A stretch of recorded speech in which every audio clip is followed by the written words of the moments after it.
So actually ఒకలా చూస్తే ఈ తొలిచి మన్ని తినేసే గిల్ట్ మీరు అనేది ఒక వర్గంలో ఉండేవాళ్ళు అంటే మిడిల్ క్లాస్లో ఉండే వాళ్ళకే ఎక్కువ ప్రిడామినెంట్లీ ఎక్కువ ఉంటుంది. ఎందుకంటే మీకు స్ట్రెంగ్త్ ఉన్నప్పుడు ఉండదు.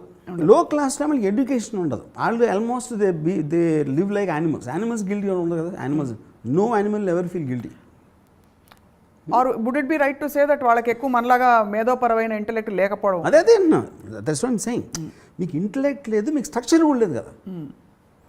ఇప్పుడు పులి జంక పిల్లని చంపేస్తుంది, అప్పుడే పుట్టిన జంక పిల్లని కూడా తినేస్తుంది. ఎందుకంటే అది పిల్లని తినకూడదు అని ఎవడు చెప్పలా, మనకి చెప్పారు. అది సొసైటీలో మనకి చెప్పారు ఇది చేయొద్దు అది చేయకూడదని. So all are emotions which are compassion అనే ఎమోషన్ అయితే ఉందో అది artificially bred emotion for society sake. అది అంటే to keep the fabric of society అనేది పనిచేయదు అది లేకపోతే, కంపాషన్ అనేది లేకపోతే. యానిమల్ వరల్డ్లో లేదు కాబట్టి గిల్టీ ఫీల్ అవ్వదు. మరి యానిమల్ వరల్డ్లో లేకపోతే అంత అప్పుడు నేను తెలివిగా నేను సొసైటీలో ఉంటానే నేను జంతువులు బతుకుతున్నాను. నేను బట్టలు వేసుకునే జంతువుని బేసిక్గా అంతే. మీరు మీ గురించి మీకు జ్ఞానోదయం అయింది కాబట్టి మీకు గిల్ట్ లేదు. గిల్టీ ఫీలింగ్ అనేది ఉండదు. Never because I understand where it is coming from. ఇప్పుడు ఏదైనా ఎమోషను మీకు ఎక్కడ అంటే ఇప్పుడు దీనికి ఎగ్జాక్ట్గా కనెక్షన్ కాదు, ఒకటి చెప్తాను ఒక ఎగ్జాంపుల్. అంటే ఒక్క థాట్ అనేది అసలు మీకు ఎలాగ మీకు మార్చేస్తుంది మైండ్ అనేది. డీకే రావు అని ఒక గ్యాంగ్స్టర్ ఉన్నాడు బాంబేలో. ఆడు వెరీ ఫేమస్ గా, ఫేమస్ అంటే బాంబేలో బేసిక్గా. ఆడొక్కడే దావుద్ ఇబ్రాహింకి అగెన్స్ట్గా చేసాడు కొన్ని. నేను ఒకటి డీకే రావుని అడిగాను, దావుద్ ఇబ్రాహింకి అగెన్స్ట్గా మీకు అంత ధైర్యం ఎట్లా ఉంటుంది వెళ్ళటానికి? ఆఫ్కోర్స్ హిందీలో జరిగింది కాన్వర్సేషన్. అంటే అన్నాడు, సరే రమ్మబాయ్, ఏ మనిషి అన్నా ఎవడైనా, అది దావుద్ ఇబ్రాహిం అవ్వచ్చు, ప్రెసిడెంట్ ఆఫ్ అమెరికా అవ్వచ్చు, లేకపోతే పోలీస్ కమిషనర్ అవ్వచ్చు, మీరు అవ్వచ్చు, నేను అవ్వచ్చు, ఎవరైనా అవ్వచ్చు, మనందరం పొద్దున్న లేచి ఏం చేస్తాం? పళ్ళు తోముకుంటాం. ఆడు కూడా పళ్ళు తోముకునే డేస్ పళ్ళు తోముకున్నాడు. అలాంటి దాంట్లో నేను ఎవరికి భయపడాను. అంటే మన బాడీలీ ఫంక్షన్స్ అన్నీ సేమ్ కాబట్టి అందరు మనుషులు ఒకటే నేను నమ్ముతాను. అందుకని నేను దావూద్కి భయపడ్డా. దావూద్ని నేను చంపడానికి ఎంత ఛాన్స్ ఉందో వాడికి నన్ను చంపడానికి అంతే ఛాన్స్ ఉంది. ఎక్కువ ఛాన్స్ ఏం లేదు ఎవరికి. సో ఇప్పుడు నన్ను చంపడానికి కనీసం 25 మంది ట్రై చేస్తున్నారు. ఇప్పుడు ఆ 25 మంది దావూద్ ఒకడు. ఎవడైనా సక్సెస్ అవ్వచ్చు, ఎప్పుడైనా నేనన్నా అవ్వచ్చు, వాళ్ళైనా అవ్వచ్చు. అప్పుడు దావూద్ ఒక్కడికే భయపడాల్సింది అనేది మీనింగ్లెస్ థాట్ అన్నాడు. కరెక్ట్. అది మీకేంటి ఇది ఈ సందర్భంలో ఏం చెప్పానంటే, సో బేసిక్గా మీకు ఏదైతే మీరు ఎవరికో ఏదో చేసాం నా మూలన ఇలా జరిగిందని ఫీల్ అవుతున్నారో, మీరు చేయటానికి దానికి వచ్చిన కారణం ఏంటి? ఫస్ట్ ఆఫ్ ఆల్, ఇప్పుడు సపోజ్ నేను పెళ్లి చేసుకున్నాను ఒక అమ్మాయి, నేను భార్య, తర్వాత నాకు ఎవరో అమ్మాయి కనిపించింది. ఆ అమ్మాయితో నేను మళ్ళీ ప్రేమలో పడ్డాను. అప్పుడు ఎవరి తప్పది?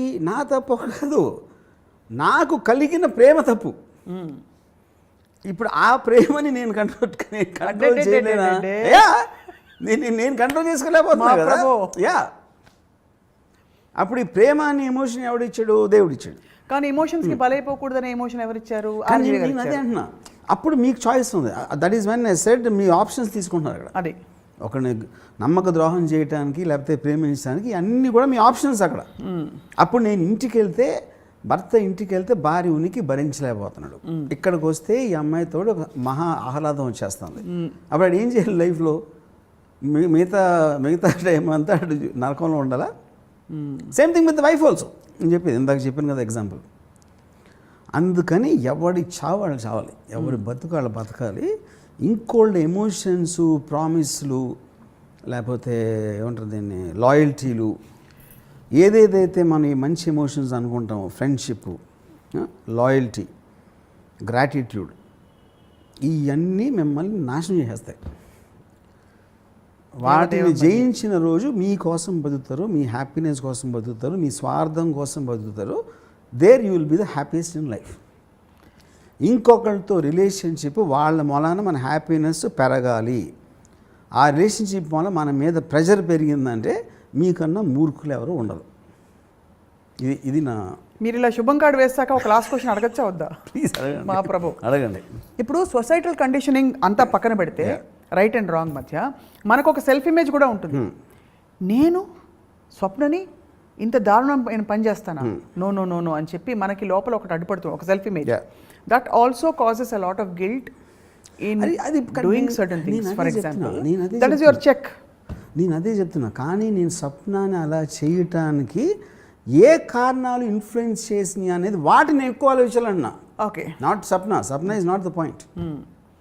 అలా తయారు చేసింది, ఆ ఇమేజ్ పెట్టి తయారు చేసింది, ఆ ఇమేజ్లోకి దూరేలా చేసింది చుట్టూ ఉండే ప్రభావం అంటున్నారు మీరు. నేను ఫస్ట్ ఈ భర్త భార్యను పెళ్లి చేసుకున్నప్పుడు ఏ ఫీలింగ్తో చేసుకున్నాడో ఆ ఫీలింగ్ మారింది ఇప్పుడు వేరే రేపుకి. ఆ ఫీలింగ్ అనేది ఈ ఫీలింగ్ వాడి కంట్రోల్లో ఉండదు, ఈ ఫీలింగ్ వాడి కంట్రోల్లో ఉండదు. కానీ ఏ ఫీలింగ్ మొన్న వాడికి ఎక్కువ హ్యాపీనెస్ వస్తుందో దాన్ని పట్టుకుని వెళ్ళాడు. అంటే ఇంకేం ఆలోచించొద్దండి, ఏం ఆలోచోడు.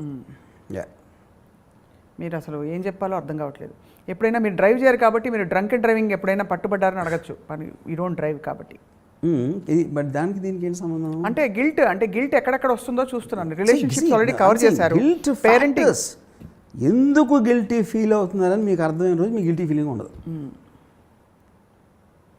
అర్థమైంది. చాలా కనువిప్పు కలిగించారు రామ్ గోపాల్ వర్మ గారు. సో మొత్తానికి మిడిల్ క్లాస్ వాళ్ళు గిల్ట్ ఫీల్ అవుతారు కాబట్టి మీ రాము మిడిల్ క్లాస్ వాళ్ళు ఒక్కళ్ళే అంటలేదు, chances of that is more. ఎందుకంటే లో క్లాస్ వాళ్ళు they are more closer to instinct, they don't have this much of baggage. Rich class వాళ్ళు power, they have the power, they don't need to care about it. So ఇక్కడ middle class Subbarao garu మీరు ఏం చెప్పదలుచుకున్నారు ఈరోజు మా ప్రేక్షకులకి? Middle class Subbarao గారు అలాగే సుబ్బలక్ష్మి గారు మీ ఇద్దరు ఒక్కటే నేను చెప్పే ఉచిత సలహా ఏంటంటే, మీకు హ్యాపీనెస్ తోడ్పడే ఎనీ రిలేషన్షిప్, అది మీ పిల్లలతో అవ్వచ్చు, భర్త అవ్వచ్చు, భార్యతో అవ్వచ్చు, ఎవరితో అవ్వచ్చు, మీ హ్యాపీనెస్కి తోడ్పడేది ఎప్పుడైతే రిలేషన్షిప్లో తగ్గటమో లేకపోవటమో జరిగిందో ఇమ్మీడియట్గా అని వదిలేండి. ఒక్క సెకండ్ ఆలోచించుకొని ఏమాత్రం గిల్టీ ఫీలింగ్ లేకుండా. ఎందుకంటే మీరు పుట్టింది, మీరు బతికేది మీకోసం, మీ ఆనందం కోసం, వేరే వాళ్ళ కోసం కాదు. థ్యాంక్స్. ఇదేమిటి? ధన్యవాదాలు. ఇప్పుడు రోలింగ్ టైటిల్స్ కోసం ఎండ్లో ఒక క్వశ్చన్ ఊరికే ఘాటుగా అడుగుతా. దిక్కుమాలింది ఇంత జీవితం, ఎంతసేపు ఈ ఆడమగ రిలేషన్షిప్ల గురించి తప్ప వేరే గోల్ లేదా? ఏదైనా సరే, నేను పిల్లలు కూడా చెప్పాను కదా, పిల్లలు అవ్వచ్చు, పెద్దలు అవ్వచ్చు, మీ కొలీగ్స్ అవ్వచ్చు, మీరు మిమ్మల్ని ఒక కృతజ్ఞత, గ్రాటిట్యూడ్ చెప్పారు, బిట్రేయల్ చెప్పారు, అన్నీ చెప్పాను. ఉట్టి ఆడమగని చెప్పలేదు అంతే అన్నీ. సుబ్బారావు గారికి, సుబ్బలక్ష్మి గారికి మాత్రం ఇదే చెప్పారు. But thank you Ram Gopal Varma గారు.